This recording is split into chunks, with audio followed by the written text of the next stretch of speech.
Na-recover ng mga otoridad ang 19 na piraso ng Nara Flitches o premium wood na may kabuuang dami na 1,038 board feet at tinatayang nagkakahalaga ng 103,800 pesos sa isinagawang operasyon nito lamang Agosto 2026 sa Sitio Maldam, Barangay Binatug, San Mariano, Isabela.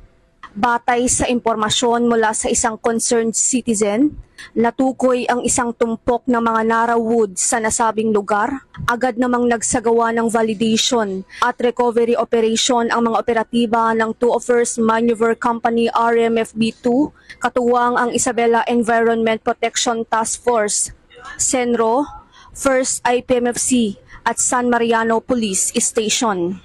Ang mga na-recover na Nara Flitches ay isinailalim sa scaling at tinatayang may kabuuang volume na 1,038 board feet at dinala ang mga ito sa senro sa Barangay Magsaysay, Nagilian, Isabela para sa kaukulang appraisal at safekeeping.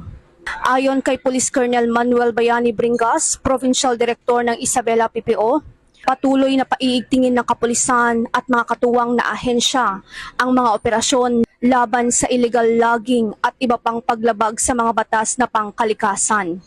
Samantala, binigyang diin ni Police Brigadier General Mariano C. Rodriguez, Regional Director ng Police Regional Office 2, ang kahalagahan ng pakikipagtulungan ng komunidad sa mga otoridad upang maprotektahan ang likas na yaman ng Isabela. Anya, ang pangangalaga sa ating kagubatan ay pananagutan nating lahat.